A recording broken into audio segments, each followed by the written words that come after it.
guys, it's me again. Hope you're all well. Welcome back to my channel.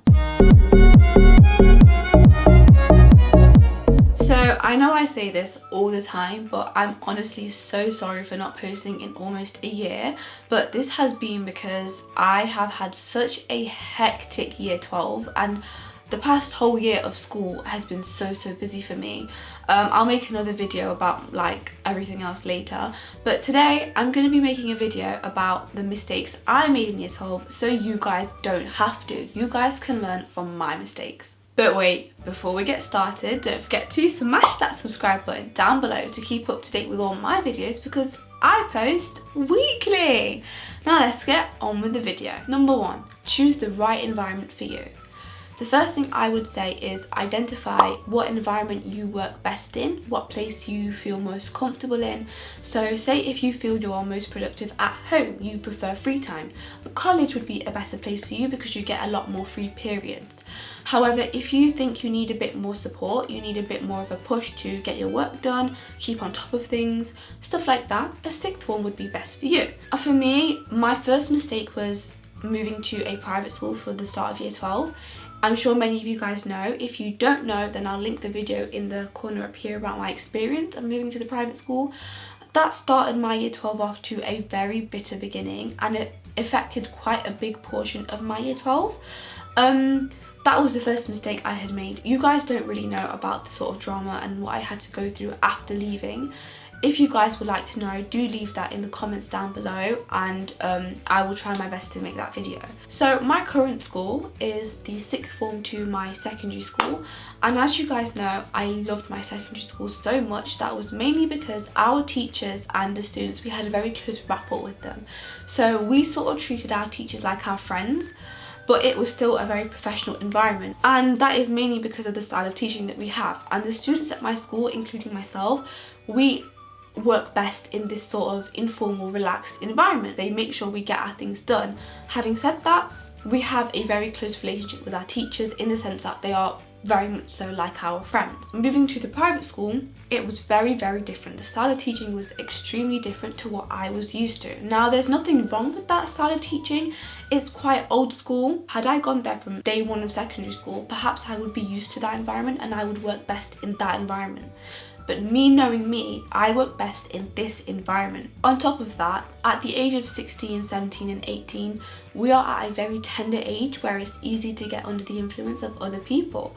And so I think it's very important with who you surround yourself by. And now currently where I am, I'm with people of a similar mindset to me, who have a similar work ethic, you know, personalities to me. Those are the sorts of people that I gel with, and that's really helped me grow and motivated me more. Keep yourself under a good influence of people, a good like a friendship group, because it's very easy at this time in your life to get swayed down the wrong path.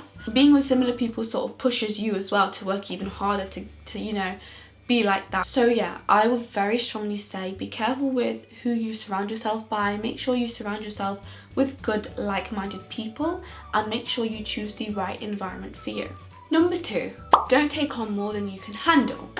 So as you guys know, I took 4 subjects for my A-levels: maths, further maths, physics and economics. As it is, my 4 subjects are quite hard subjects. Further maths is known to be the hardest A-level. On top of that, I did take 4 A-levels instead of 3 A-levels. And on top of that, I took so many extracurricular activities. I was the managing director for my young enterprise, I was a prefect, I was a mentor, I did my Gold Duke of Edinburgh, I did yoga on a weekly basis, I started up and ran my debating society with my friend, and the most time-consuming thing that I did was taking part in my EPQ. So I will make a separate video about the benefits of an EPQ because I do really recommend you take it. Having said that, I took it along with all of these extracurricular things, which meant that the time that my EPQ took away from my academics was very significant. From October till March, which was the deadline for our EPQ, a lot of my time was given to my EPQ. That time could have been spent doing revision for my subjects, for my 4 subject workload, which is very intense. As you guys know, I'm an ambitious person. I have applied to some of the top universities, and these universities don't really care about extracurriculars. They mainly care about your academics, your grades.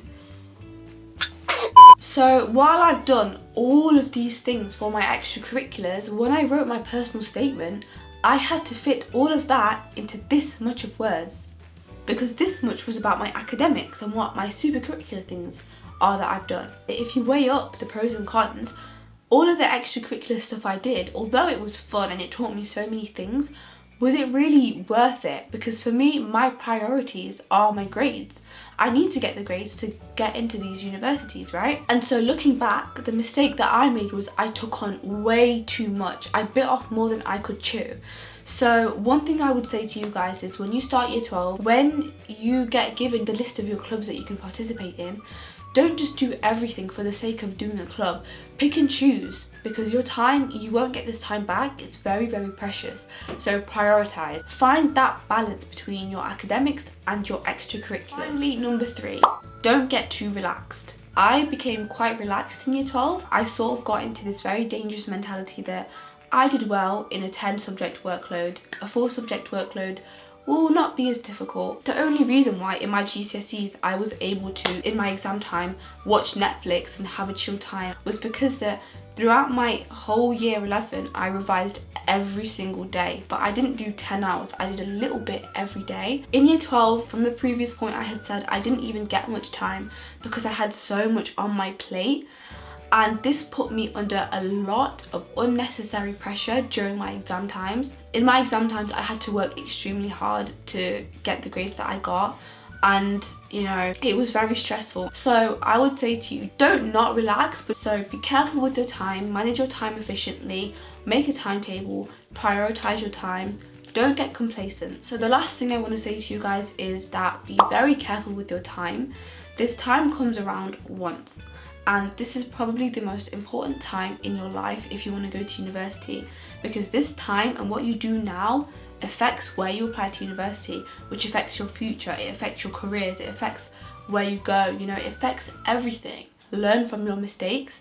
If you realise you're sort of going down the wrong path, it's very important to have a good support system to push you back into place. Make sure you're in a good environment to learn in, because at the end of the day you're at school to learn. So yeah guys, that is it for today. If you have any more specific questions or you have specific advice that you need from me, let me know in the comments down below. If you have any video ideas that you'd like to see me make, do let me know in the comments down below. I will try my best to make every video request that I get. So yeah, I really hope you enjoyed this video. If you did, be sure to leave a huge thumbs up and smash that subscribe button down below to see me weekly. Anyways guys, I'll see you next time. Bye.